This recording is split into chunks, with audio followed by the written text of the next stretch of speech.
భారతదేశంలో అత్యంత ప్రాముఖ్యత చెందిన దేవాలయాల్లో తిరుమల తిరుపతి దేవస్థానం ఒకటి. కోట్లాది మంది భక్తులతో ప్రతినిత్యం కొలవబడే శ్రీ వెంకటేశ్వర స్వామి పుణ్యక్షేత్రం. ఇంతటి ప్రత్యేకత ఉన్న దేవాలయానికి గత కొన్ని రోజులుగా భద్రతా లోపాలు భక్తుల్ని కలవరపెడుతున్నాయి. ఎన్ని ఆంక్షలు తెచ్చినా కానీ కొందరి తీరు మారడం లేదు. సిఎంఆర్ ఫ్యామిలీ మాల్ ఇప్పుడు మన KPHBలో ఫిబ్రవరి 10వ తేదీన ప్రముఖ నటి శ్రీలీల గారిచే ఘన ప్రారంభం.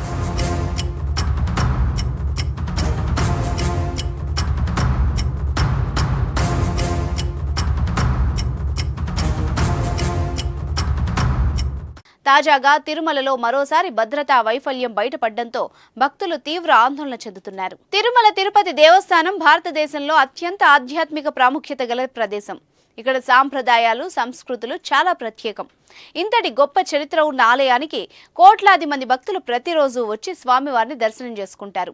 ఇక్కడికి వెళ్లి ఆ శ్రీ వెంకటేశ్వర స్వామిని దర్శించుకుంటే పుణ్యం కలుగుతుందని భక్తుల విశ్వాసం.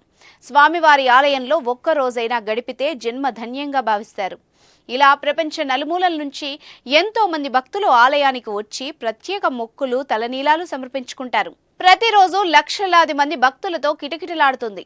అలాంటి దేవాలయంపై ఇటీవలి కాలంలో విమానాలు ఎగరడం తీవ్ర కలకలం సృష్టిస్తోంది. పదే పదే ఇది రిపీట్ అవ్వడంతో ప్రస్తుతం సర్వత్రా చర్చనీయాంశంగా మారింది. తిరుమలలో మళ్లీ విమానం చక్కర్లు కొట్టింది. శ్రీవారి ఆలయంపై నుండి విమానం వెళ్లడంతో భద్రతా వైఫల్యం మరోసారి బయటపడింది. ఈ ఘటనపై శ్రీవారి భక్తులు మండిపడుతున్నారు. గురువారం ఉదయం 10 గంటల సమయంలో ఆలయంపై ఓ విమానం తిరుగుతూ కెమెరాలకు చిక్కింది. సరిగ్గా ఆలయంపై నుంచే విమానం వెళ్లడంతో పలువురు భక్తులు దాన్ని వీడియో తీశారు. ఈ ఘటనతో టీటీడీ విజిలెన్స్ టీం అప్రమత్తమైంది. వివరణ ఇవ్వాల్సిందిగా ఎయిర్పోర్ట్ అధికారులను కోరింది. ఆలయం పైనుంచి డ్రోన్లు, విమానాలు ఎగరకూడదని తెలిసినా ఈ విమానం ఎలా వెళ్లిందన్న దానిపై టీటీడీ అధికారులు ఆరా తీస్తున్నారు.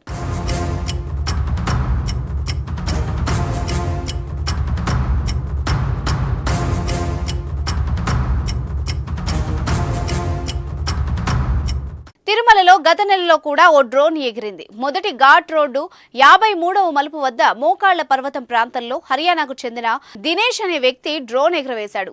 ఆ దృశ్యాల్ని కొందరు తమ మొబైల్ ఫోన్లలో చిత్రీకరించి టీటీడీ విజిలెన్స్ కు సమాచారం ఇచ్చారు. దీంతో ఆయన్ను అదుపులోకి తీసుకున్నారు. నిందితుడిని హర్యానాకు చెందిన దినేష్ గా గుర్తించారు. ఆయన ఇండియన్ ఆర్మీలో ఆఫీసర్గా పనిచేస్తున్నారు. నిబంధనలపై అవగాహన లేకే డ్రోన్ను ఎగరవేశారని, అందులో ఎలాంటి కుట్ర లేదని విజిలెన్స్ అధికారులకు వెల్లడించారు. శ్రీ వెంకటేశ్వర స్వామి కొలువైన తిరుమల కొండ నో ఫ్లై జోన్. అంటే ఈ ప్రాంతాల్లో ఎలాంటి వస్తువులను ఎగరవేయకూడదు. విమానాలు, హెలికాప్టర్లు, డ్రోన్లు వంటివి ఆ కొండపై నుంచి ఎగిరేందుకు అనుమతి లేదు. ఆగమ శాస్త్ర నిబంధనల ప్రకారం ఆనంద నిలయ గోపురంపై విమానాలు, డ్రోన్లు తిరగడం నిషేధం. కానీ అప్పుడప్పుడు కొందరు వ్యక్తులు ఇలా డ్రోన్లు ఎగరవేసి అనర్థాలకు దారితీస్తున్నారు. ఇప్పుడు ఏకంగా ఆలయ గోపురంపై నుండి విమానం ఎగరడంతో విజిలెన్స్ నిఘా వైఫల్యంపై విమర్శలు వస్తున్నాయి.